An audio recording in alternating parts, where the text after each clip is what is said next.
Welcome to Yaka Digital Network. Today, we are refining the specific technical skills required for your final practical athletics assessment. Look closely at this moment.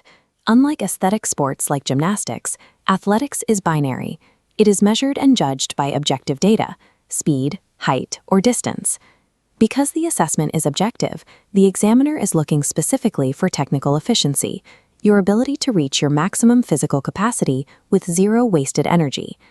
Achieving a distinction requires viewing the body as a highly calibrated precision machine, where every joint and muscle is aligned for a single purpose. Shaving 1 second off a race, or adding 10 centimeters to a jump, is rarely the result of a sudden burst of adrenaline. Increasing raw effort during the final week of preparation is a flawed strategy that often leads to mechanical breakdown.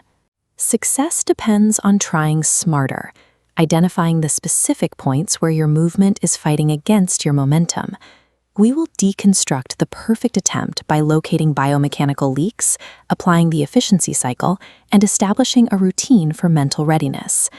Technical efficiency allows an athlete to perform under the pressure of a final assessment by relying on discipline rather than brute force. This discipline is rooted in biomechanics, the study of how muscles and bones create movement. In this context, any movement that does not contribute to your goal is an energy leak.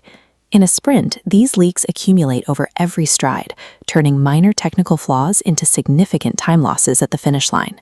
This diagram tracks a common flaw, the side-to-side bobbing of the head. This lateral movement forces kinetic energy to dissipate sideways. It creates a secondary vector that pulls against your forward momentum. When the head is held steady, that energy pathway straightens. Maintaining this alignment ensures that the power generated by your legs is focused entirely on forward propulsion.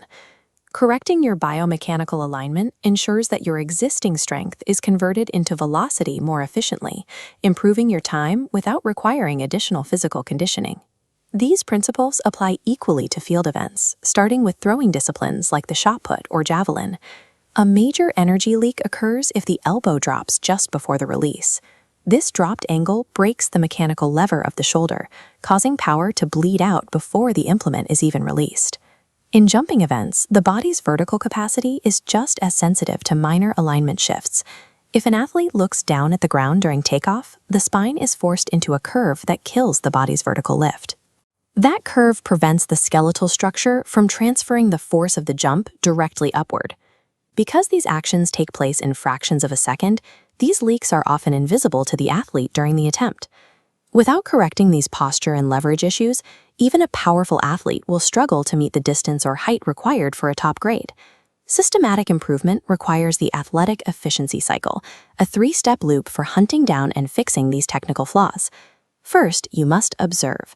Use video playback or a peer coach to find exactly where the energy is leaking. Next, refine. Focus on one small specific adjustment, like your eye level or a foot angle, rather than trying to change your entire form at once. Finally, repeat.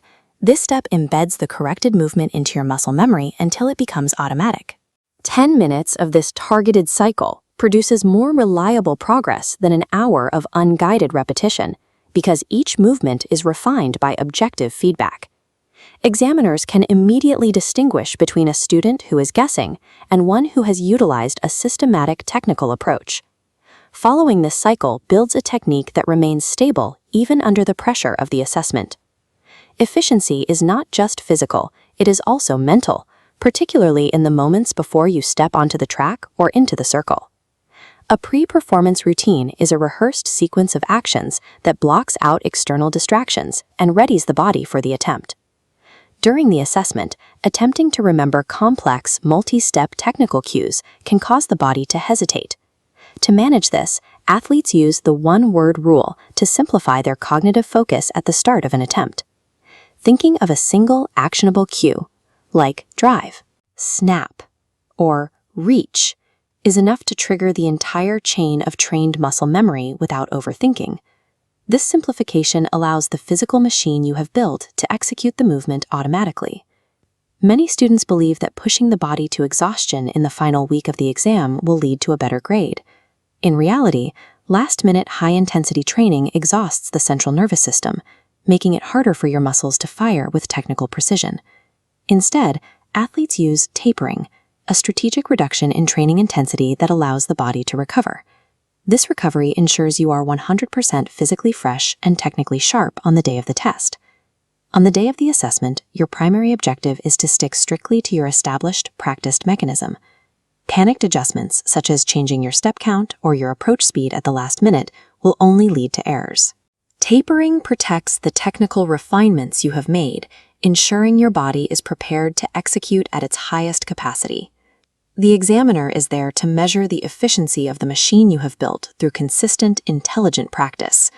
Trust your training, focus on your efficiency, and allow your muscle memory to take over. When your mechanics, mental focus, and physical recovery perfectly align, the ultimate result is a flawless, perfect athletic attempt. You can watch more videos for all classes here and get all content at www.yaka.cc.